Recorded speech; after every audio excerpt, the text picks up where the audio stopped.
You in here?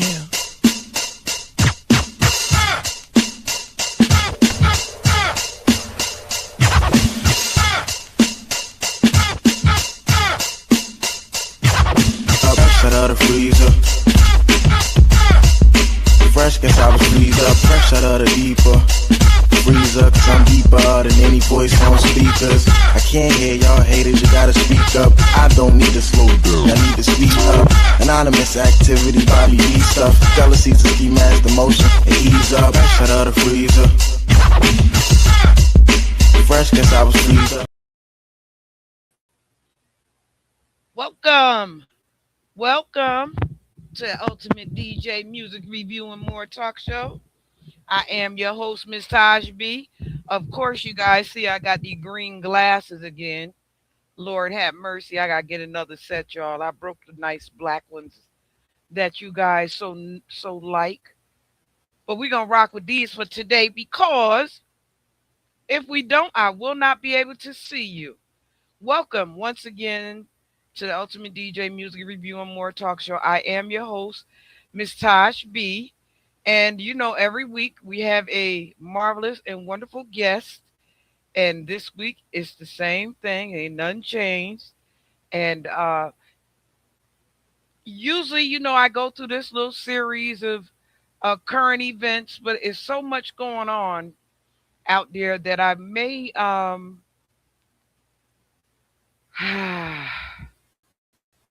I may wait until the 4th or the 11th to do the updates on the current events, if that's okay with y'all. Anyway, coming to the stage is Mr. Streetwise himself. You guys don't know, I found this magnificent person on TikTok. I just happened to be strolling along, and it was this absolutely amazing and talented young man on the channel. He was just sitting there playing, and I tested him too, because y'all know I'm a little picky. So I tested him because I wanted to see if he was really a groover or he was just up there on TikTok playing. So he asked a question to the audience. Well, what do you guys think I should play next? And he gave a whole different song. And of course, you know, because I'm annoying, I said, no, let me hear something by George Benson. And then he played the exact song that I was thinking. So that kind of made my night. And because of it, I asked him to come on and do an interview. And like you guys know, I don't like to keep people waiting. So welcome to the stage, Mr. Streetwise in the building. Mr. Streetwise, welcome, sir. Welcome. Thank you Can you for hear me? thank you for coming. Yes. Yes. Okay. All right. Now tell us, what do you do, who you are, and how you do what you do.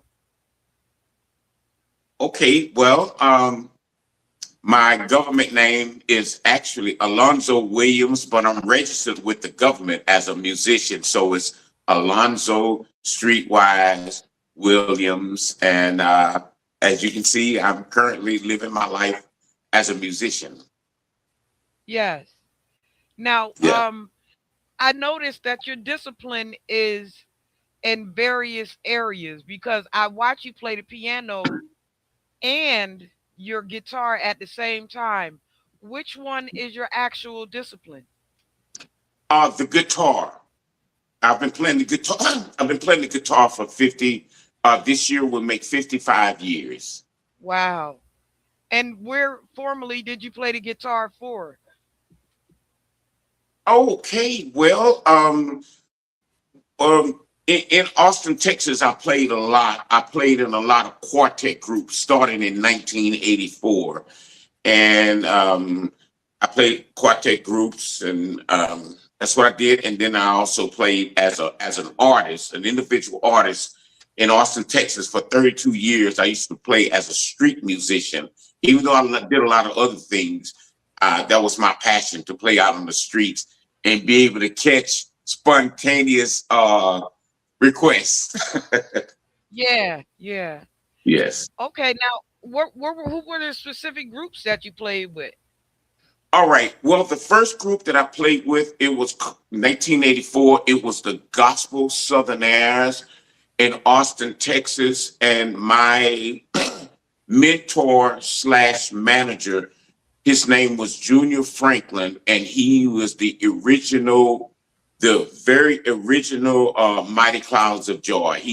You'll see him on the albums in the very beginning. His name was Junior Franklin. He was the guitar player, and he was the guy that promoted that at real high singing. So I started off with them, and then I started playing for another group in Austin called the Royal Light Singers. I wrote a very popular song. It was entitled Wake Up America, We're Sleeping in a Dangerous Time. After that, I formed my own group. It was called the Gospel Airs. And we really moved forward with that. The last 2 years I was in Austin, I played Austin City Limits. Okay. So, you know, I'm scheduled to be in Austin next month. I'm not certain if you know, but I'm one of the tastemakers for the South by Southwest Festival. Come on. Yeah. And I'm scheduled to be there next month. I don't know if I'm gonna actually get there because I'm a little slower and older. Oh and yeah, and but I am one of the people I've been on the Excuse me. yeah, no, bless you, gesundheit. Excuse me. Sorry. Yes. Oh, good, angels in the building, holla. Um, Yeah. but yeah, so I've been on the board now for like 3 years to Okay. promote talent over there in Austin. So it's funny that you would say the Austin City Limit thing. Yeah. I Yeah, have I have a story about South by Southwest. tell me. Okay. So one year, I think it was 1994. Of course, I was doing my thing, playing on the street corners. It was me and another guy named Billy. And of course, we knew South by Southwest was coming, but it didn't matter to us because all we wanted to do was play on the street corner. And so they had a situation where, we knew we didn't have the fee. You had to pay a fee to be in the club, and you had to hope that they walked in. And we just did our thing. We're going to play on the street corner, make some money. And at the end of the whatever they had going on, they had questioned someone from, I think it was Epic Records. And they asked them, they said, of all the bands and all the artists in all of these clubs in this big city, they said, who did you like the most? And they said, Streetwise. They said, we like the guy on the corner more than anyone else because he was doing raw talent. He was standing on the corner taking Right. requests from people from all walks of life. Once they did that interview, they put that in a newspaper, made some sort of article about it. And those people from South by Southwest says, y'all need to WIZE. They said, you need to wise up and do something about this guy. And shortly after they left, I received a call from a gentleman named Derek Norris. He was doing the bookings for Austin Aqua Festival. And they hired me to play the Austin Aqua Festival. And I was out there on the same ticket with Usher, Dolly Parton, a guy named Ted Rundergen, Jerry Lee Lewis, and they paid me $10 a minute. Not Ursher. Yeah, Usher was. Yeah. He was out there. We was on the same ticket. He was actually a kid. Yeah. He was just coming on. He was a kid. He had just been discovered from Star Search. He was just getting on it, and so he was out there too. That's all right. See, once Yeah, once you, once you dig a little bit, the things that you'll find out. yeah, yeah. Mrs. Streetwise, Yes, ma'am. we do a series of questions Sure. where we kind of dig into you a little bit. And Okay. every now and again I send a zinger. Um, but they're never too rough. Usually, they're just for the informative part. You ready for the Mhm. question? Sure. Okay. After all these years of playing, what still excites you when you pick up your guitar? Playing the gospel, playing gospel music. Okay. Ain't nothing like praising the Lord though. I'm telling you, he's the one gave me the gift. So I want to make sure Yeah. that whatever I do, I glorify him. And I don't know if you have heard me or not, but all my lives, I try not to leave without thanking him for my gift. I don't know if I did it that night, but I do it quite often. Yeah, I So start my show off like that. that's Yeah. great. Yeah, that's the Yeah, before I highlight of start my my career. show.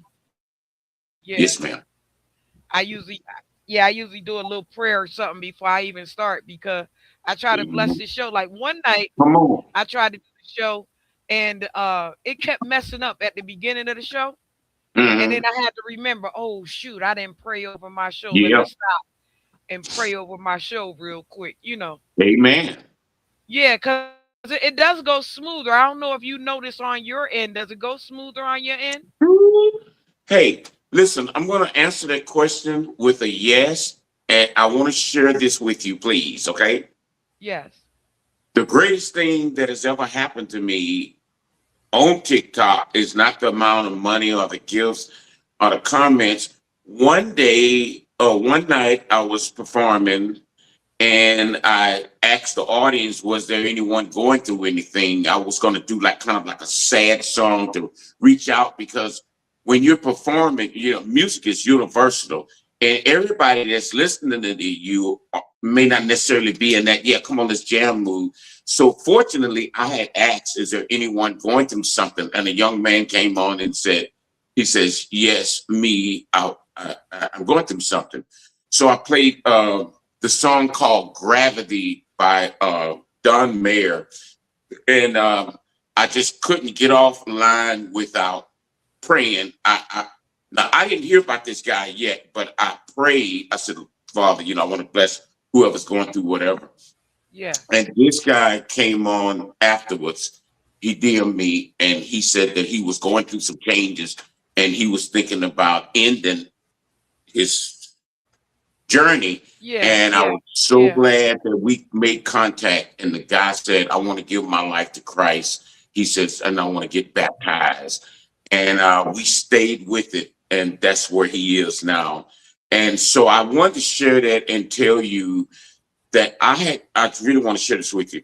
I had got a notification from TikTok and it said, within less than a year, your live performance has been liked by 6.9 million people. But when I heard from that young man, I realized that God had allowed me to soar over 7 million people just to find that one lost sheep. Yeah. That's the best thing Absolutely. that ever happened to me was I was able to lead someone to Christ. That's all right because that's really the job in the first place. Amen. Amen. Amen. Yeah. We Amen. we can bring them to us all we want to, but Come the on. job in the end is to lead them to That's right. Christ. That's right. So that he can introduce them to God. Amen. Amen. You know what I'm saying? Because it's a systematic movement. There you go. And a lot of people don't know that that's how the system move. Through Christ Amen. unto, unto God. And then I mean, once you get to that point right there with God, then you at the brink of everything right there. That's right. That's But right. a lot of people don't really know that get to once you at Christ and get to know Christ for him to introduce you because it has to be a relationship step by step and a trust Amen. thing, because Amen. all the way through, because once God can trust you, then you at the brink of everything, Amen. so you know what I'm saying. I ain't gotta go no further than that. You know what Yeah. I'm saying. Yeah. How has your relationship with the instrument evolved? Is it still a tool or has it become something more spiritual or personal? Um, it's definitely spiritual and personal. And because you asked the question, I wanted to show you. I've had this particular guitar for 34 years. This year will make 35 years. This is my baby. What you This, call it? it says Streetwise on it. This is Mr. Street. That's it. Okay. Hey, Street. Hey, I played on the street corners of Austin, Texas with this guitar for 34 years. This is my baby right here. Yeah. So this is it. I played, yeah. So it's very personal. My electric guitar that you saw me playing with that night, I've been having that particular guitar for this year will make 29 years. You seen the So movie? You seen the movie Sinners? no, And did you see? You didn't see Sinners? no. Okay, I was gonna ask you about. There was a particular scene where his favorite guitar got splintered, Oh and shoot. and then later on he went back and had the guitar remade. And I was gonna ask you about your guitar and the process of all those years. Have you had to have the strings redone? Have you had to have anything fixed on it over the years? It kind of goes into the personal thing or tool. Yeah. Okay. Well, that acoustic guitar. I'm sorry. Turn the guy off. The acoustic guitar. No, I haven't had anything done to it, but this particular guitar right here, yeah.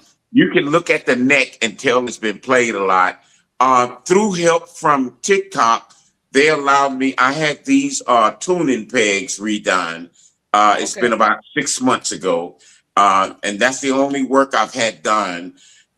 Now, but I'm going to tell you, when I had the tune, when I took it to the guitar shop, immediately the guitar technicians, they wanted to do something about this board. They said, man, let's clean that up. And I told them I didn't want them to do that because this board shows the history of what I've been through.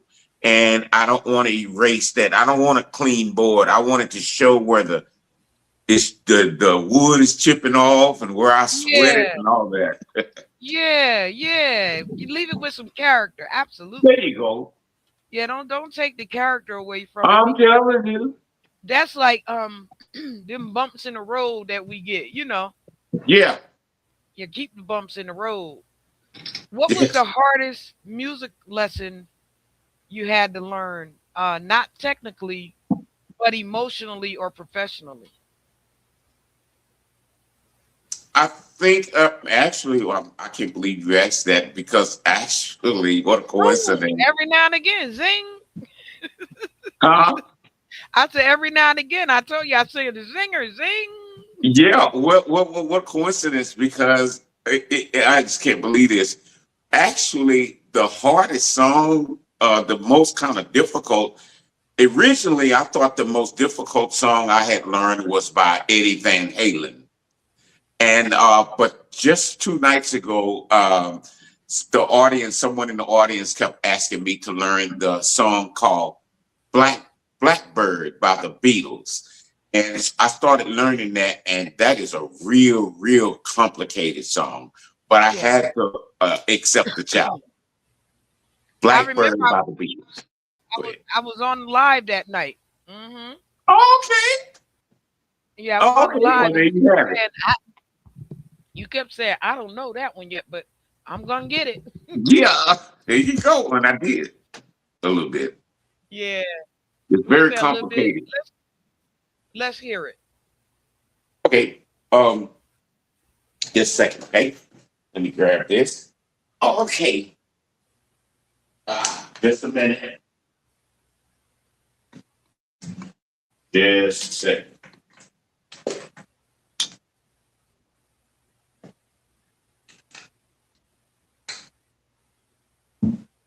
Uh-oh.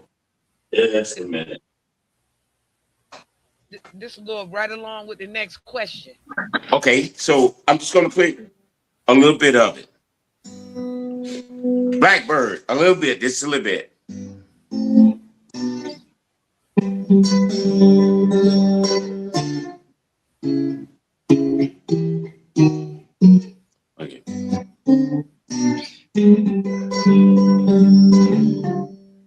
Anyway, I'm gonna have to work on it a little bit more. I'm still working on it. Okay, what's your favorite song to play? Gravity by John Mayer. I don't know that song. Oh yes, that's the song. It means a lot to me because I just recently became a cancer survivor, and that was the song. Even though it's not gospel, it ministered to me while I was going through that turmoil. Congratulations. Ring that bell.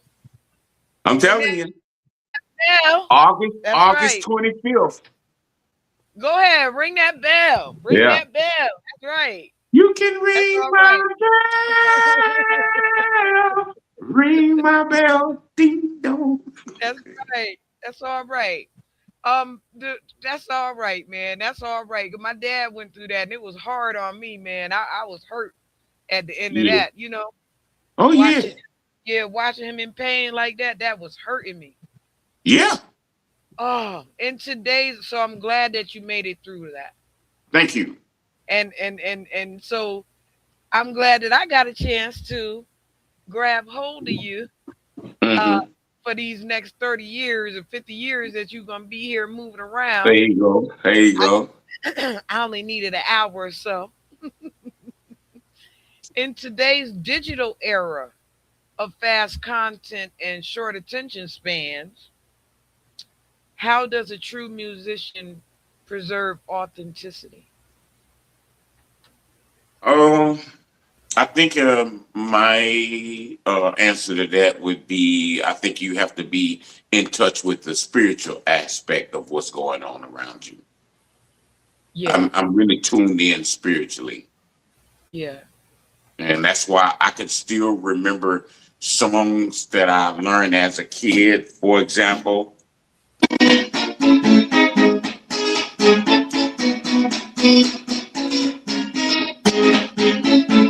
roll up, Roll the coaster. roll up, sing white.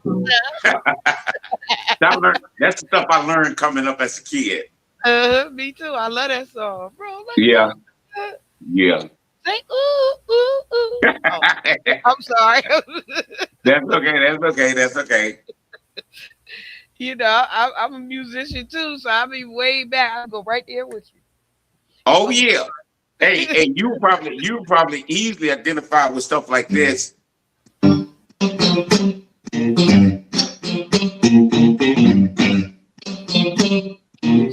sorry. Skin tight. Skin tight. Yeah. Yeah, I'm from that era. I started playing the guitar in 1971. I started playing when I was 10 years old. Okay. Right. Yeah, I started collecting music. I'm a remix DJ. One of New Hmm. York, one of New York's first actually women DJs. Oh, cool. Yeah, in the history of DJing. Oh, wow. Yeah, and what I do is I do blends. Like I create master mixes between two different songs. Okay.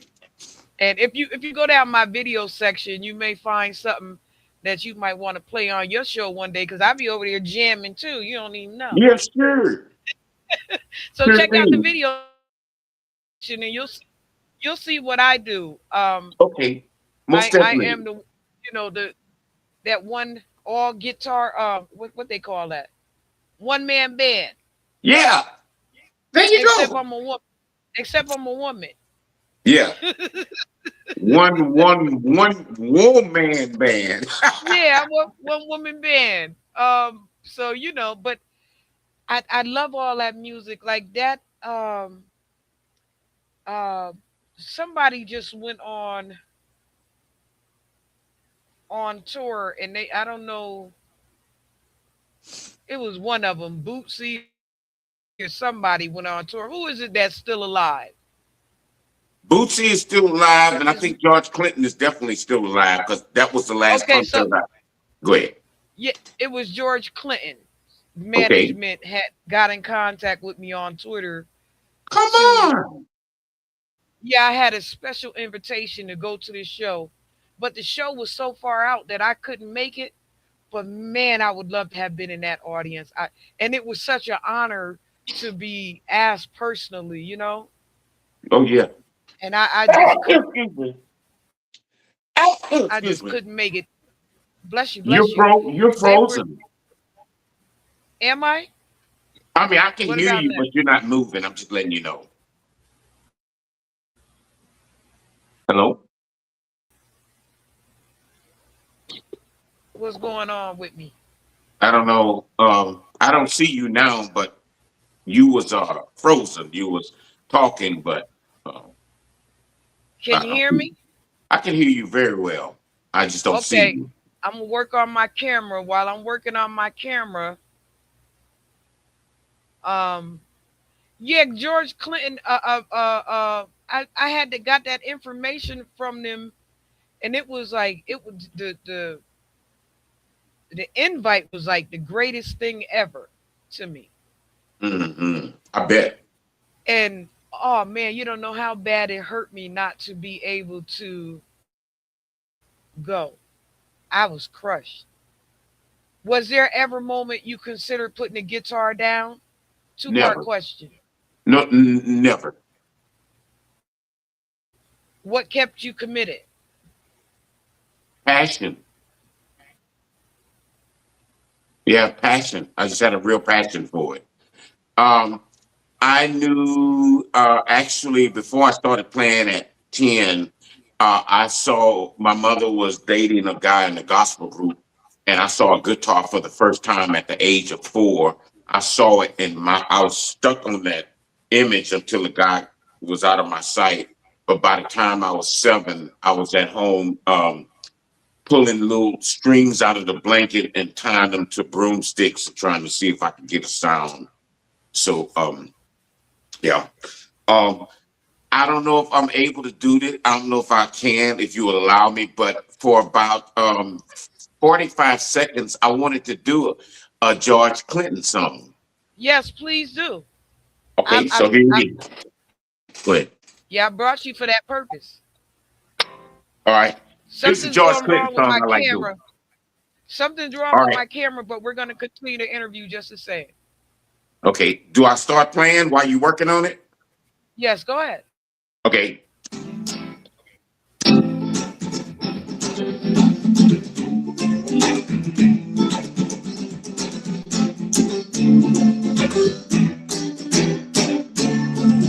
Here's my chance to dance my way out of my constriction.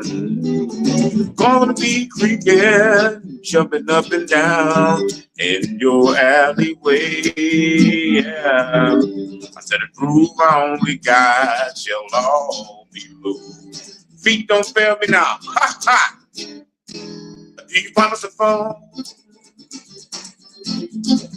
Do you promise a phone? Yeah. Do you promise a phone? The whole phone.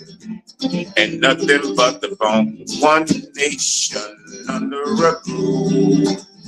It's down just for the funk of it. The one nation and we're on the move. Nothing can stop us now. I can see you. I said blah ba dia ba da dia ba ba dia ba. You can dance it.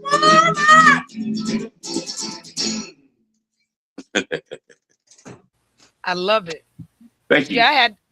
I had to do some surgery and some doctoring over here. I didn't know what was Oh, going on. Ooh, I was every show though something go wrong. yeah. My babies call me an old head. Uh-huh. Yeah. They're like, look, old head, you're gonna have to learn how to make this happen. Yeah. Yeah. You know, I just want to share with you the strangest experience I had.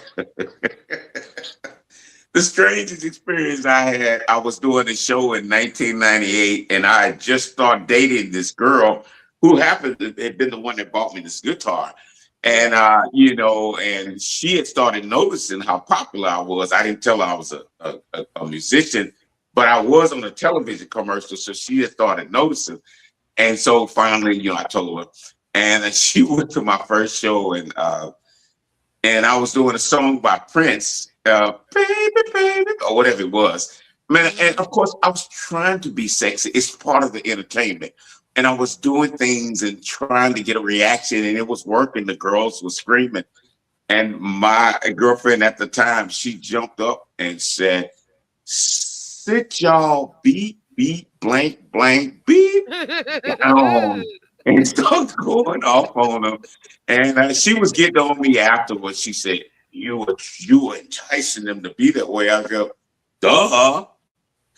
It's part of the entertainment. You have to me, it's like with Prince or anybody, Barry White, you have to make females think that they have a chance with you, whether you're married Yeah. or not. You Yeah. understand? Yeah. Yeah, you can't go to, "Hey guys, I'm going to tone my act down. My wife's here or my old lady's here." You can't do that. You be at your best. So that was pretty It's funny that she jumped up and so what they said is the word got out, and then when they started booking me, they would say, "You're more welcome to come here, but don't bring her." Oh my God, no! It's one of Yeah. my It's one of my recommendations as a former artist management Okay. and as former executive A&R. That's one of my greatest pet peeves. Is you must sell yourself to the Yeah. people who are trying to buy you. Come on, come on. Amen. Like and what does that take? It takes showmanship. Come on, sister. So a Amen. lot of times, if you're not in the business of understanding the showmanship part of it, um, Hmm. you lose a lot of attraction. Come on now. And it's hard even so when you're in a relationship. That's why a lot of times you see a lot of musicians are single for Yes. a large amount of their career because Yes. of that. you Yes. know it's Yes. because of having to sell themselves. And people think sometimes that selling yourself is the same as selling your soul. There's two different No. things going on there. Yes. Selling your soul is doing anything for a dollar. Yeah. But selling yourself is being able to, like Beyonce said, go from Beyonce to Sasha Fierce. Hello. Hmm. Amen. There's a great leap and bound in between the two characters.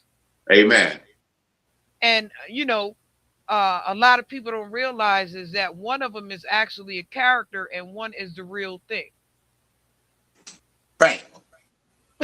So I you gave know you high she five on that one. yeah, she didn't realize that. She just Yeah. didn't realize one of them was you and one of them was the other person that you had to become as this That's right. musician person. That's right. And I had to tell her that, and I like for other artists that may be listening, and to their fiancés or their significant other ones, you have to remember that, like you said, there's two characters. There's the entertainer, and then there's me. And the one thing I can say, I believe that happened to me when I started this journey a year ago on TikTok, started going live. I didn't know I was going to blow up like this. But what happened is all my life I had been an entertainer, so I only know how to go full force. And what Yes. happened in music, especially on TikTok, people like me a lot because when they come to my page, they feel entertained. And Yes. when I look at the analytics or whatever, I could see that some people stay for the full hour, some people stay the entire 2 hours. And I used to always tell my daughter, who's a musician, in order for people to feel entertained by you, you have to be an entertainer. You have to entertain them if you want them to like Yes. Yes, you. absolutely. Yeah, So absolutely. I don't know if you realize, but we're we're broadcasting onto the radio station at the same time that we're doing this interview. So Okay. you're being seen by not just me, but by also my coordinated affiliates at Blast Music 247, which is Blast Radio 247.com. And Okay. yeah, now I thought I had said that I thought that you needed to be seen. Once I seen you, okay, well, there's somebody that I think need to have a little more traction. Well, thank Um, you. yeah, yeah, and you're welcome. Thank you. And the Yeah. reason why is because uh, there's not a lot of. I did an interview a couple months back with the Fish and Grits band leader Poe Beasy, and we Okay. was having a conversation about um, where music fell off at. And I was Okay. telling him where music fell off at is when they stopped the live musicians. Yeah. You Yes. know? Like that's kind of where music took a turn at was when they stopped the live musician because I just feel like a person playing with a discipline has a stronger transition than a computer. And Amen. it draws you in a different kind of way because uh, when you're dealing with instrumentation, synthesizers and keys and all Yes. kind of stuff, it's there's a different melody than it is to just a computer. Amen. You know what I mean? Amen. And it can't, it doesn't synthesize the same way with the senses. So I think music fell off um, with the lack of musicians playing. I love to see a live band. Yes. Yes. Nothing more groovy than a live band to me. I'm telling you. Now tell me, speaking of that, stages. What type of stages have you played on? All right. Well, the first big stage, well, played on a really, really big stage. I don't remember what it was about, but it was I was in South Korea. I was in the military and I played on a big stage there. But the first big stage I ever played on was the one in the Austin Aqua Festival with the one they paid me $10 a minute. That was 1985. I mean 1995. And then the last two really big stages that I played on was the Austin City Limits. I played there 2005, 2004, and 2005. Those were the Yeah. last two big gigs, Austin City Limits, and those three was the biggest stages that I played on um, that I can remember right off. Okay. Okay, now because that was my next question, kind of like you've likely played many stages, small Yes. clubs to large venues. Where do you feel most powerful as a musician and why? I feel, well, that's a good question. For some reason, I feel powerful at a small venue because they don't expect talent, real good talent. A lot of times they think, oh, just take what we can get. Yeah. Um, and I just want to share with you, please, if you don't mind. No, no, go, go. I'm telling you, kick Oh, it. Kick yeah. it. Okay. All right. So let me tell you what happened. When I was in Austin, there was a girl. She was a part of a big group. And I got to share this with you. And the girl, I had a job at a restaurant and she was a florist and she came in and she saw me and she would always tell me how was 6th Street, meaning 6th Street was the street corner that I used to play on.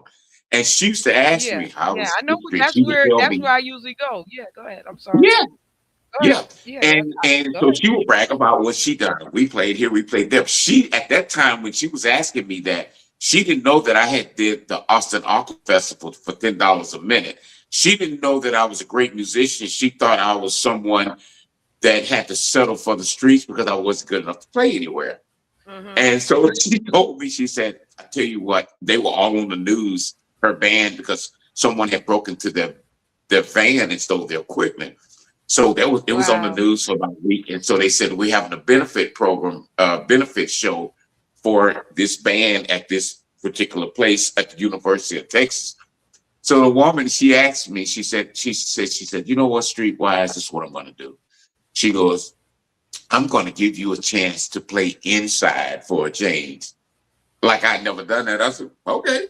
She goes, so you show up on this particular night and I'll let you play. I said, all right. So I showed up at the venue and there was, I think it was scheduled like 12 bands. And then her band was going to be the last, of course, the last band. Yeah. The band has to be the best. So there was one band and it was 3 songs. They did 3 songs.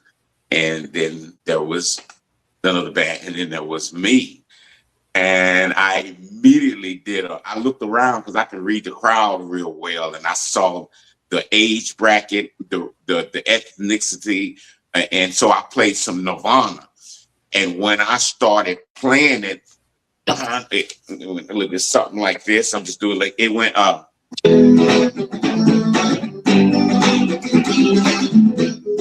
It went like that. But anyway, when I started playing it, now. Yeah.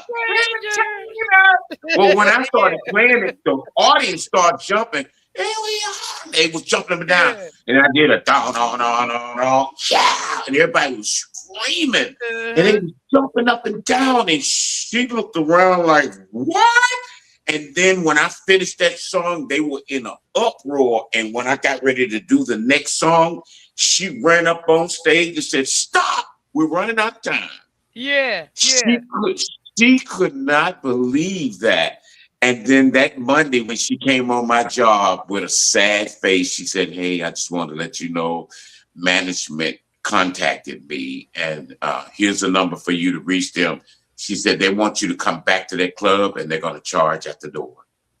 All right. Everybody know Team Spirit. I don't know how you thought that was going to slide by me. Here we are. I probably just didn't do it. Yeah. That's my song, man. Entertainer!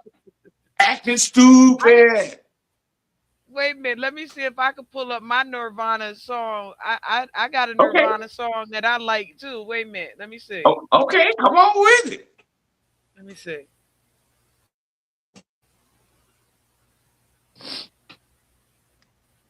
I don't know which one it is. Is it Art?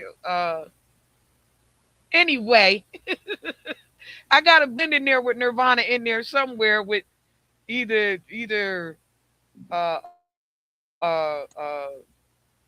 Cameron or somebody is blended with one of the hip hop artists. Okay, so I'm going to show you now the 2 that I know of, several. One of them go like this, and I don't know if this is the one. Come as you are, as you were, as I want you to be, as a friend,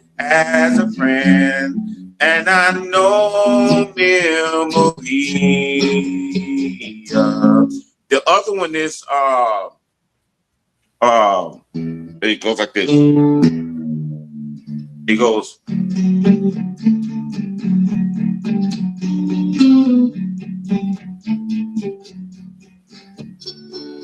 What else can I be? All the apologies. I don't know if you heard that one before. No. Yeah. Those are pretty big. Those are pretty popular songs. But yeah, I love Nirvana. I'm looking for it. I'm going through it. Okay. Yeah, I love Nirvana. Hey, I just wanted to say right quick, if you don't mind. No, please. Okay. The most exciting part about my music career, and I want the world to know this, is that I started. Wait, hold on. Here we go. So I wanted you guys to see this. I started playing when I was 10 years old. Here's a picture of me when I was 17. I had been playing 7 years by the time this picture was taken. And everybody used to tell me, man, you look like one of the Jackson 5. And I just wanted to tell you, playing um I started off playing rock and roll music, and that ended up. I started playing at 10, but by the time I was 11 or 12, I knew that was it. Rock and roll music, and that became the highlight of my career because for the 54 years that I've been playing, I would play places. Let's say, like if I was in Austin on stage, I used to play a lot of coffee shops, and Yeah. I would play on stage and I would look down and I could see people outside. They couldn't see me, but I could see them. And I would see them jamming. I would be playing like AC/DC or something, some Ozzy Osbourne or whatever. And I would see them, they would be jamming. And then one person in the crowd would say, let me go see who this is. So I remember. And they were looking at me and you see them go back to, man, that's a black dude. So that was always the highlight of my career is that I would do stuff like Nirvana, Journey, and people would come around the corner. They would all just go, "Man, it's a black dude." So that was the highlight of my career, kind of like with Jimi Hendrix, being a Yeah. soul brother that played rock and roll music and ended up being one of the world's greatest. But I just can't figure that out when it was a black dude that created rock and roll. I don't get it. Yeah, well, they flipped the script a little bit, try to make it look like it came from people like Elvis and stuff. You know what I'm Yes, saying? of course. But Yeah, I mean, it. How could it even surprise you if we know it came from us? yeah, they was just easier doing it. Like I just let you know, there's a interview with BB King, and they asked him, and you can Google this. And they asked him, "What did you think about Elvis?" And he just went the straight. He's like slumped his shoulders, and he just told it like it was. He said, "The guy don't impress me." He told me, he said, "That's a copycat." He said, Yeah. "Everything he's doing, we were already doing. He took their moves, the rock and roll. He copied that." And then did everything, and they just gravitated to it because it was him. I guess that makes sense. Yes, yes, it Yeah, does. I don't mean to hurt Now, anybody's feelings. Go ahead. oh no, no, we're a straight up show over here. Okay. Now, um, you're on TikTok, and because you mentioned that, I want to ask you a very serious question because I know that you are on TikTok. But what do you think of this delineation movement?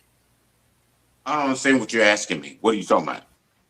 The delineation movement, uh, the separation movement of the Black Americans from the rest of the diaspora because of Yeah, the stealing of the everything.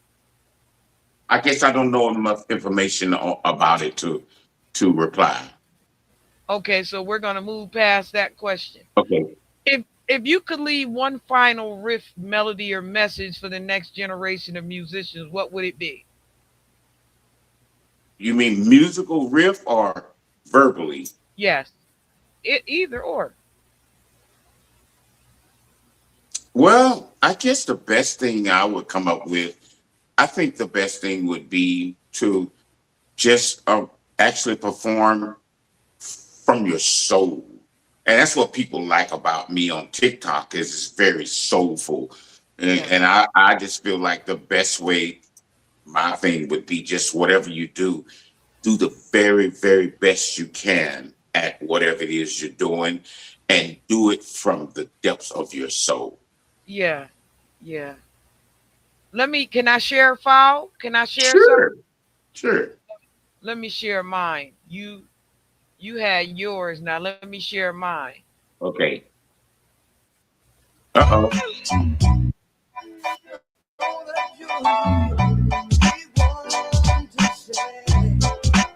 I don't see you.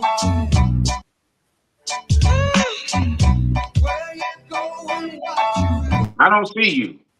Can you hear it? Do it again.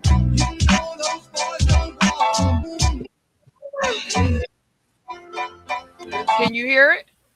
Yeah, I can hear it. It's kind of breaking up. It's chopping up a little bit. Do it one more time.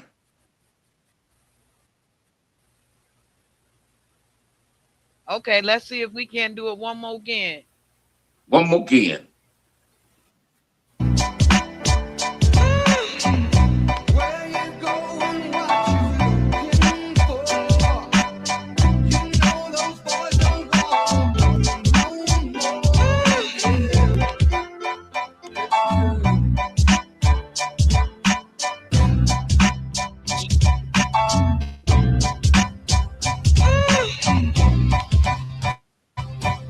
What you know about this?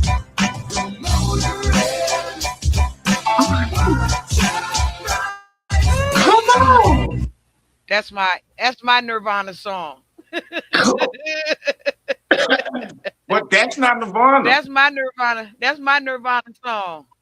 Oh, okay. It's not. Who is Motorhead. that? I don't know, but it's not Nirvana. That's not Those are Nirvana. more. It's more of a '70s group. I'm just telling you. I don't mean to bust your bubble, but that's not Nirvana. Maybe the other one It's was, but not. when he They said got it. Motorhead, that's not him. No, they got it No. listed as Nirvana. Oh well, maybe they Okay. copied it and I just didn't know. Maybe they copied their copy. Yeah, maybe I don't mean to bust your bubble, but maybe they copied it and I just wasn't aware. Sorry about that. Oh my goodness. That wait, I was all crushed up because that was my Nirvana song. I had to pop my collar in my chest. And here I'm trying to unpop your collar. Yeah. I done went down about 3 inches. Oh. I apologize. Be honest. How many times have you made a guitar face on stage and seen the photos later? Like, who is that person? Multiple times. The picture I started to send you, I was gritted up like that. And my daughter asked me, and I just wanted to share that with you right quick. I'm not going to play anything, but I want to tell you something. I'm glad you asked that question because I'm going to tell you. It is virtually impossible to go like this. Without gritty, I can't go. I have to go. You know. Okay. It's hard to start shredding the guitar without making expressions. Yeah. Yeah. It really Get is. That's why you see guitar that with face. BB. What you call it? Guitar face. Yeah, you see that with BB King. You see that with him and Albert King. You see that with Jimi Hendrix. And I realize now, if I sit here and play a Willie Nelson song, which I'm a super big Willie Nelson fan, it's not required. That's why you don't see Willie Nelson screeching and stuff. But when you started doing all that stuff, Yeah. I need everything in my body to help me bend that note. Yeah. To make it sing. Yeah. We we call it in hip hop. We call it make the song cry. Okay. Yeah. Was make the song cry. Yes. Have you ever judged another guitarist silently mid performance? Like, oh, that's the chord you chose. Like, Yeah. Hey, I got a good answer to that question, and I'm so glad everybody's listening. My cash app is no, I'm kidding. that Listen, no. Put your cash app, please. Put your cash app. my cash app is Streetwise, STREETWIZE with the number 7. Streetwise 7. My Venmo is Streetwise WIZE with 2 number 7s. And so I forgot what was that question again you asked me. I'm sorry. Make sure you guys hit him, give him something, put something on his books Yeah, for him. yeah, yeah. Break a brother off. Yeah, make sure y'all hit him off. Yeah. Have you ever judged another guitarist silently mid Oh, performance? Like, yeah. So, oh, that's the chord you yeah. chose. So, yes, ma'am. So, I got to tell you this, and I'm so glad everyone's listening. And I think it was 1986. I had never really personally heard of Bob Dylan because I was into guitar players that could really jam like Hendrix and Robin Trower, whoever, or Led Yeah. Zeppelin, Jimmy Page. And one day I'll never forget, I was watching the Grammy Awards. I had never seen Bob Dylan in my life, and I guess he must have won a Grammy. I don't know. I came in from the kitchen and I saw him on stage, and there was this guy with these. He looked like he had shaved in a couple of days. His hair was messed up. He had blue jeans with holes in them. He looked real scruffy. And don't forget, I went in the other room and told my brother, I said, "Man, you won't believe this, man. I said, man, got a homeless dude on stage, man." He's like, "For real?" And he came in, and we still didn't know he was Bob Dylan. And my brother said, "Well, why won't they kick him off?" I said, "They just don't want to make a big scene right now." But Bob Dylan is one of the musicians that I would listen to. He may have been a good songwriter, but I used to listen to him and go, he can't sing. But I want to tell you, I've been told that multiple times in my life.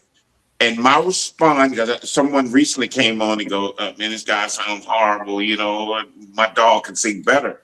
And I don't get upset with it because what I learned that as guitar players, we don't always consider ourselves singing. Singing is what we do. Yes. Jimi Hendrix wasn't a good singer either, and Yes. neither was Bob Dylan. But and Willie Nelson has a great voice, but he don't consider himself a real songstress. It's just something that we do. Hmm. If that makes any sense. It does. It does. I'm not a DJ, but I DJ.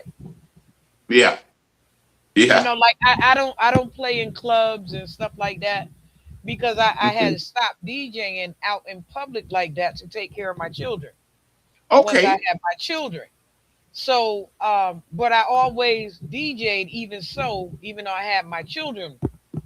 Like, nobody knew I was always DJing all those years, Wow. if that makes sense to you. Like, I stayed practicing over all those years, I stayed practicing. And then one day I woke up and I just started a battle. I battled the entire world. Come on.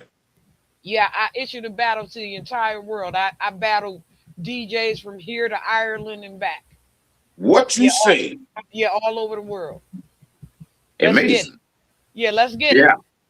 Yeah. Because I have been practicing quietly underneath everybody's breath for all that time. Nobody knew Okay. that I was on point like that, because they figured, Um, I had dropped off the earth and kept going. yeah. You know, you know how people will drop you off and leave you Yeah. over there and think you done fell off the earth, but they ain't know I had an ice pick with me when that had fell off the cliff. Yeah. I had an ice pick with me.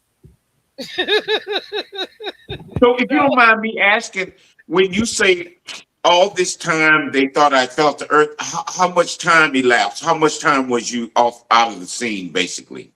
like 20 years, easy.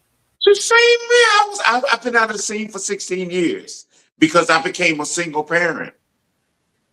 Yeah.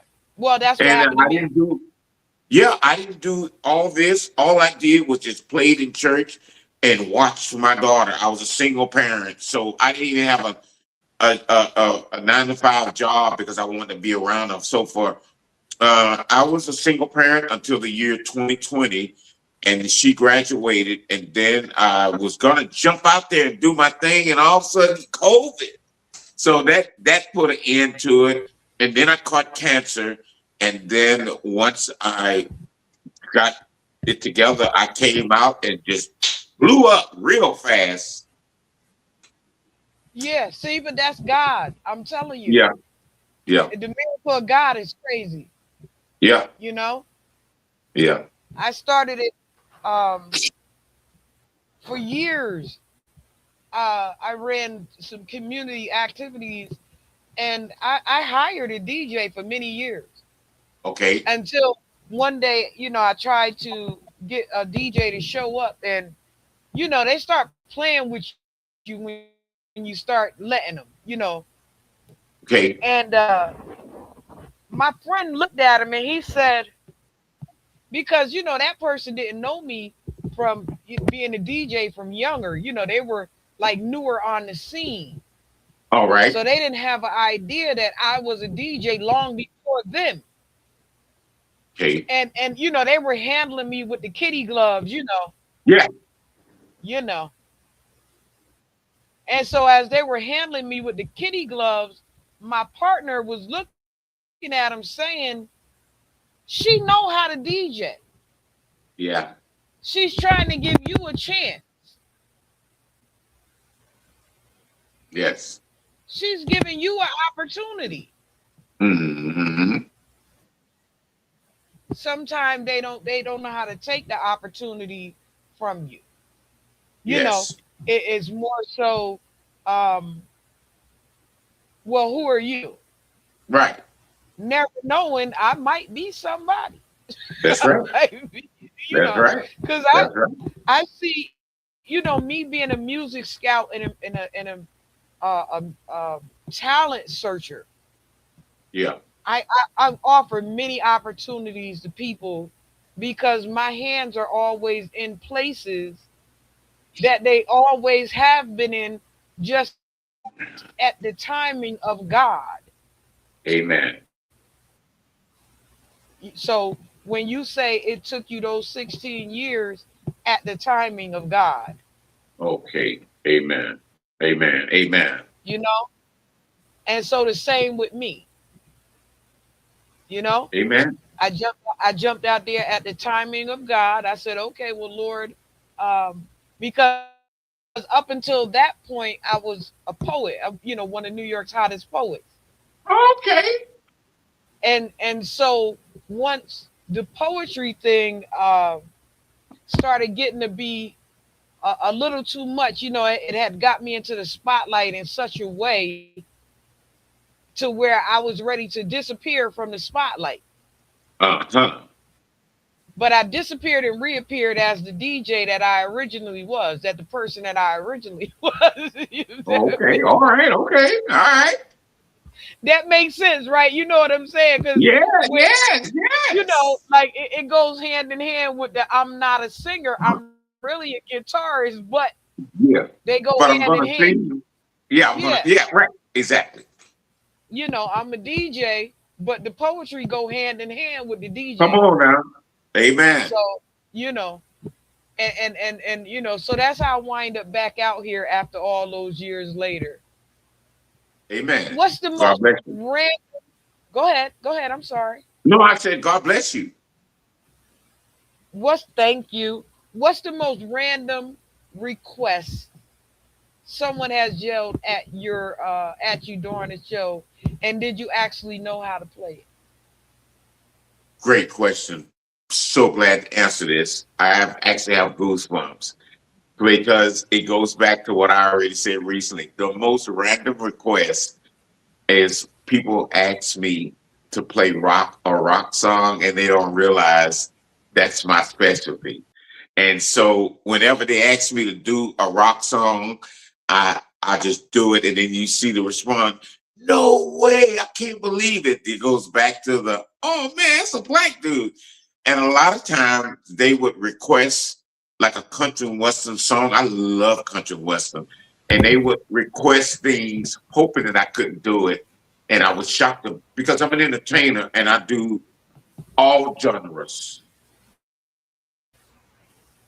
I was gonna ask you that about country, um, especially because of all the new progressions in country coming back. How do you like the Southern Soul movement?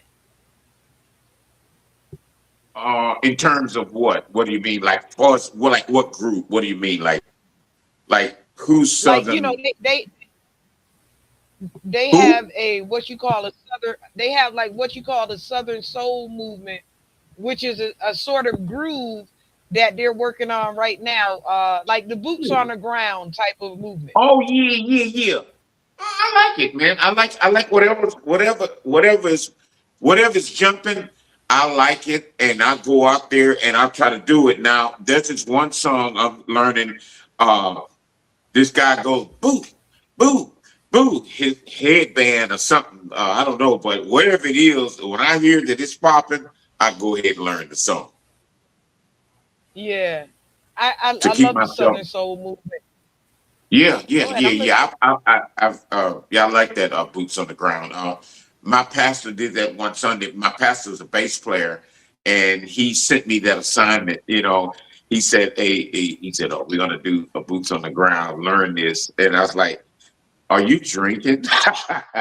And what it was, it coincided with the sermon because he was saying that we as children of Christ, you get boots on the ground. Let's go to work. Let's do this thing.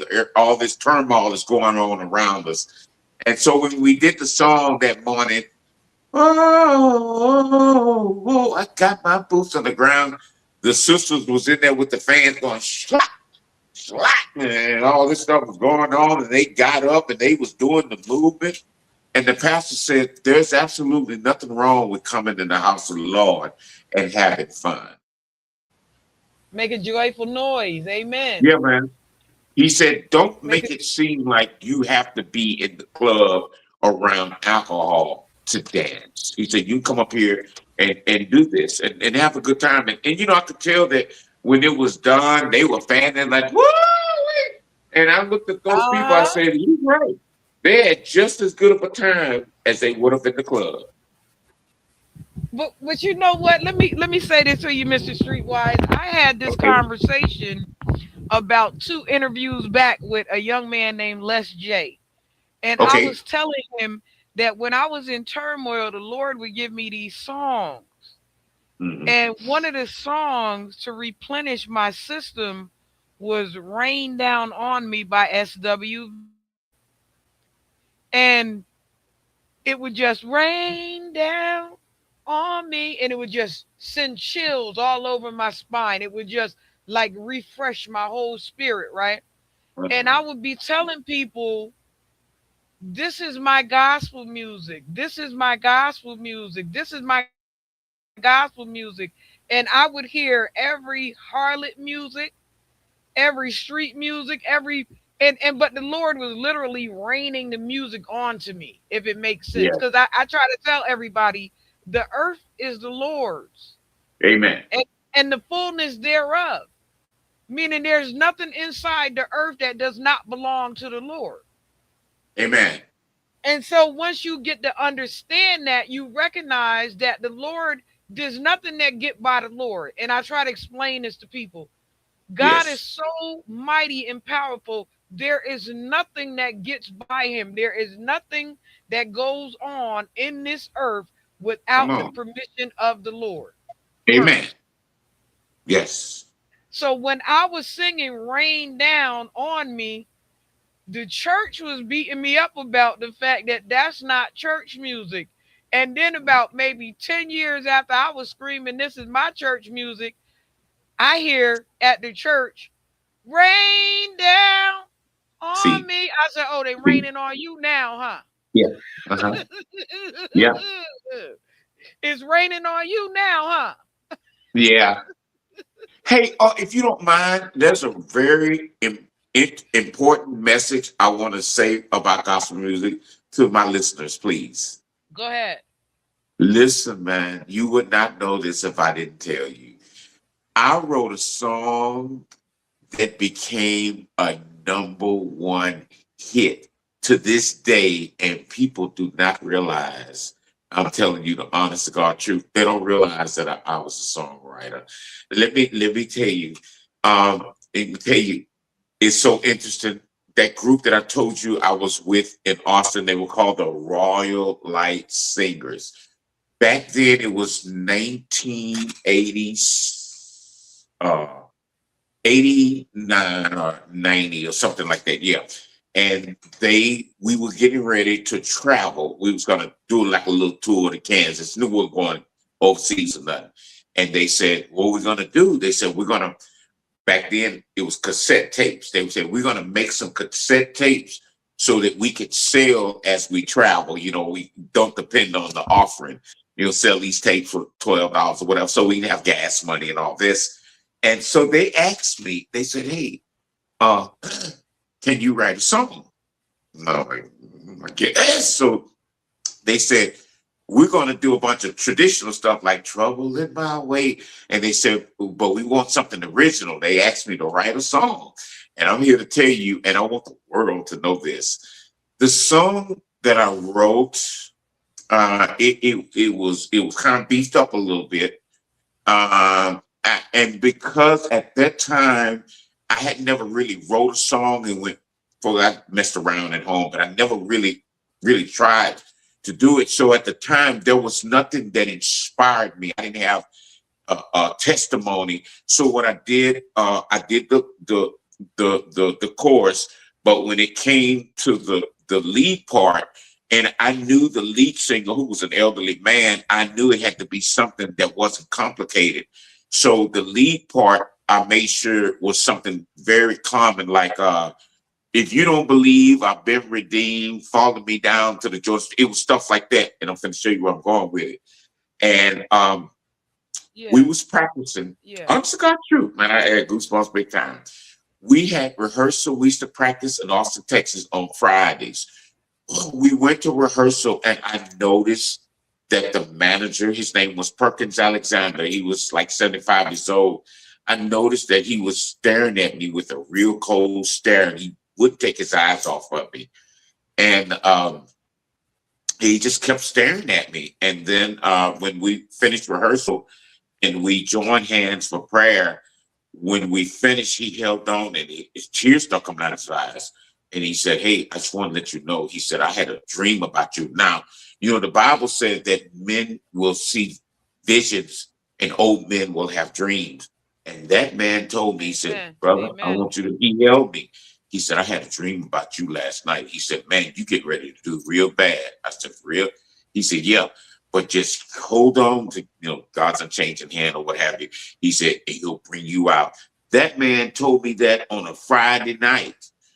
That Sunday night, we did the recording. They had mics because it was different technology, and they was recording to put it on the cassette, and it was mics. We did that recording, and the very next day, I ended up being a drug addict. That manager, he saw that. He saw it coming. I was out of the scene for 4 years because I was homeless and everything. And then 2000 and I think maybe 2008 or 2009, one of my neighbors, she kept telling me, man, this is really kick butt gospel song, man. You got to hear it. This is my song. I love it. And when she let me hear it, I immediately just started crying because I realized I wrote that song, and it was a song that goes, Lord, you know I've been changed. Angels up in heaven done sign my name. And when you listen to the lyrics, you'll hear how common it is. If you don't believe I've been redeemed, you follow me down to the. And the reason I did the lyrics like that, because I didn't have an inspiration, so I had said something that I knew the lead singer would remember. And when I realized all that had happened, there's a cassette out there to prove it. And when I did some research about how this person that said they wrote it was able to get away with it, and they said what happened was, first of all, we didn't copyright it. We just sung the song and put it on the tape that I disappeared. And I guess when they did the research, it said author unknown. So that person, the place or whatever their name is, that's why they took the credit and said, well, I wrote it because it came back as author unknown. But you're listening to the, I don't know if you ever heard that song, Lord, I've Been Changed. Of course. I wrote that. They just did that song, Mahalia Jackson. No, not Mahalia Jackson. Shirley Caesar and somebody. They just sang it a couple days ago. Yeah, I wrote that. I wrote that song. Yeah. And one of my favorites I do right now in gospel is a song that Shirley Caesar and Anthony Hamilton does. It's all right. It's all right. Yeah. It's okay. Don't you let your troubles. Yeah, I like that song. I, But yeah, you're yeah, looking and I listening love to them. that song. Yeah, let me Yeah. do it just a little bit. Just 40 seconds, okay? Go ahead. Go ahead. Okay. Here we go.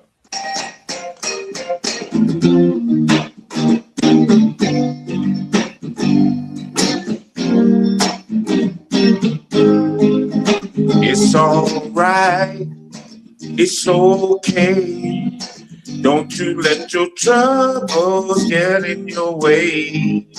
Just believe and have faith. Know that He is with you every day. Sometimes it's hard to say you're doing okay when you're trying to hide the pain on your face. Times are getting harder. You pray and you pray. Just be trusting and believing. Hold on to your faith. It's all right. It's okay. Don't you let your troubles get in your way. I'm the new action part. There were times when you can't seem to find your way. Skies are dark and you can't feel night from day. Put a smile on your face. Keep holding on. Brighter days are coming and it won't be long. It's all right. Yeah, you It's know it. It's okay. okay. That's right. I Don't got you it. let it. Yeah, I got it. Mrs. Streetwise, I'm always over scheduled because I can't yeah, help it. Uh, that's okay.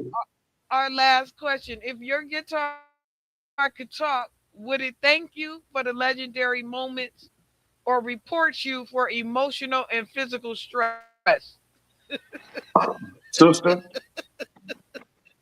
listen, I'm going to tell you something, and I'm so glad I can say this in front of people. Let me tell you, it will thank me for the what kind of moments you said?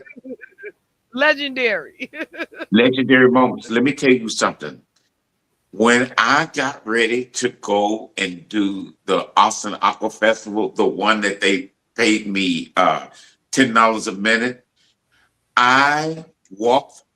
I couldn't be on a big stage with just an acoustic, which is what I played, downtown.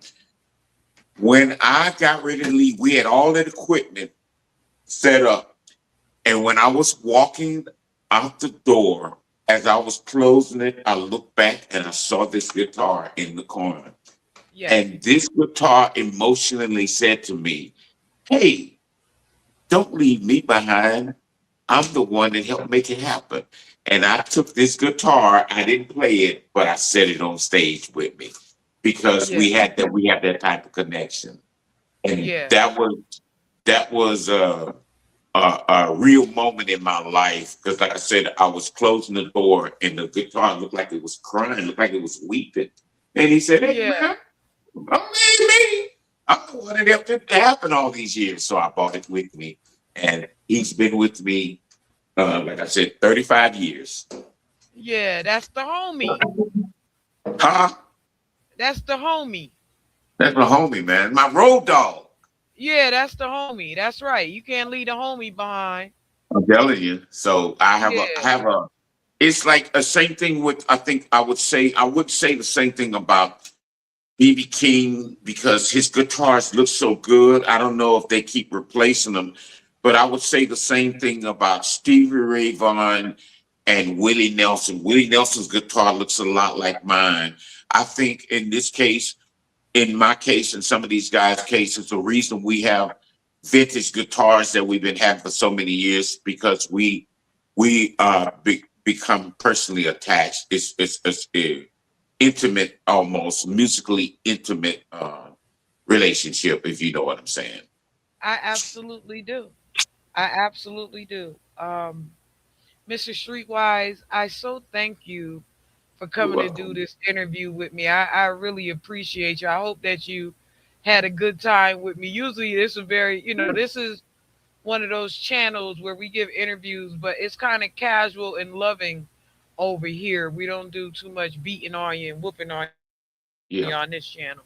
Um, we take time to try to get to understand the dynamics of the music because what I do here is I really would like to save the music, Yes.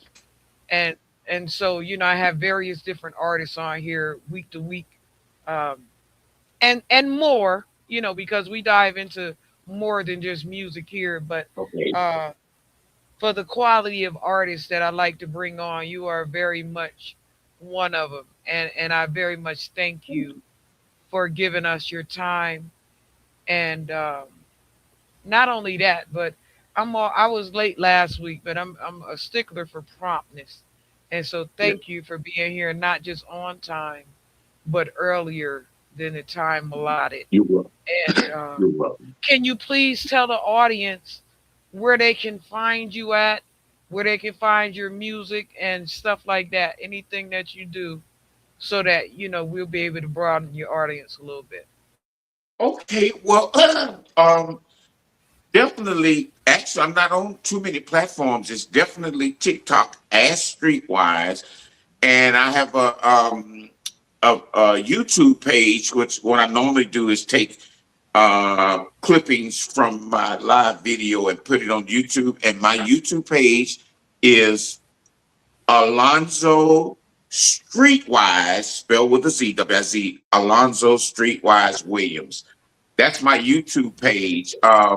If anybody wants to reach out to me for bookings or anything, you can reach out to me. You can leave a message on YouTube and definitely TikTok. And Mr. Streetwise, my other affiliates that I'm actually a tastemaker for, Making It Magazine, who is actually live right now. Usually when I'm finished, Making It Magazine is live on their channel, on YouTube. But we're also on that Sixth Street corner. I don't know What? if I don't know if you realize, but that's us in that venue right there on the Sixth Street corner. Not on the far side, but on this side. Not on the far side coming down the hill, but on this side. We're right on that, at that bar on the corner right there.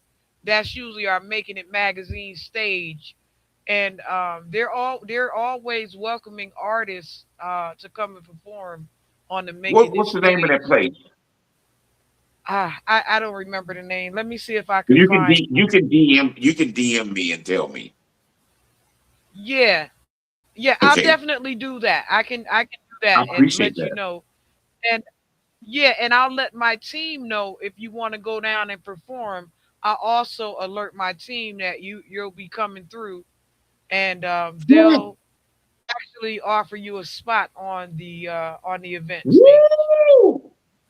So if that's Go okay for with it. you, okay, I'm and I'll one keep in thousand con percent. okay, and I'll keep in contact with you online so that we'll know what time and what's going on. Okay. Thank you so very much. All right. So that I just want you to be able to be seen as much as you need to be seen, because this is how God really works. Amen. All right. And Yeah. I catch you back on TikTok. You'll see me come slide through every now and again. All right. I'm let them know I'll be live on TikTok this Friday at 11 p.m. Central Time Okay, that's Streetwise on TikTok. Streetwise with a Y on TikTok though. with a It's not. Z. Huh? No, with a Y. It's with a Y on TikTok. Streetwise with a Y instead of a I What? on Yeah. TikTok. Yeah. So, And they can also find me if you Google Streetwise WIZE. I'll come up. okay, so you guys can reach Mr. Streetwise on TikTok. He said he'll be live on Friday evening. You guys can catch his YouTube channel, Alonzo Streetwise Williams on YouTube. You guys tap in. Make sure you hit his Cash App uh, Thank you. here today, tomorrow, the next day, his Venmo. He gave it to you guys from the beginning. And of course, y'all know I'll have somebody back next week again, and we'll start this thing again. Mr. Streetwise, thank you once again, and I'll get with you about the showcase in like the next day. I appreciate that. Okay. And Yes, then ma'am. I'll let my team know that you're going to come through, so that you'll have an event area or event time for the stage over there. Okay. I appreciate that to the utmost. Yes, I appreciate you. Make sure you do good on that Friday night show. I might come I in here sure and make will. some suggestions. I mean, Okay. I ain't even gonna tell you what I'm gonna suggest yet. That's all right. Just come on with it. You know, I'm probably gonna knock them down. One night I got 19 requests in a row. So come on with it. I will come in here with another George Benson song. Like, give me a night. Okay. Tonight. All right. I'll make sure I start rehearsing. All right. I thank you so much. God bless. God bless you. Y'all, we always have a wonderful guest in the building, and tonight is no different. You know, we always have somebody in the building that's worth our time, worthwhile, and entertaining is all outdoors. And we just want to say thank you once again to Mr. Alonzo Streetwise Williams. You guys remember to go to his YouTube page, like, subscribe, share. Go to his TikTok page, Streetwise on TikTok. He has a live coming up tomorrow night, Friday. And you'll get a chance to see the whole idea of who he is and what he does on that channel. And until next week, I don't know, who's coming on next week? I had somebody coming on next week. I can't remember because I'm getting old. Er, I said And remember, it's Y'all know how I do. Fresh out of the freezer.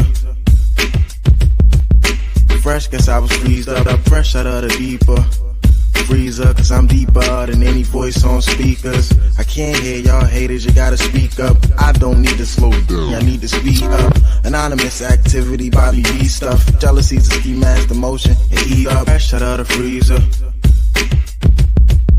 Fresh, guess I was freezed up. Fresh out of the deeper freezer, cause I'm deeper than any voice on speaker.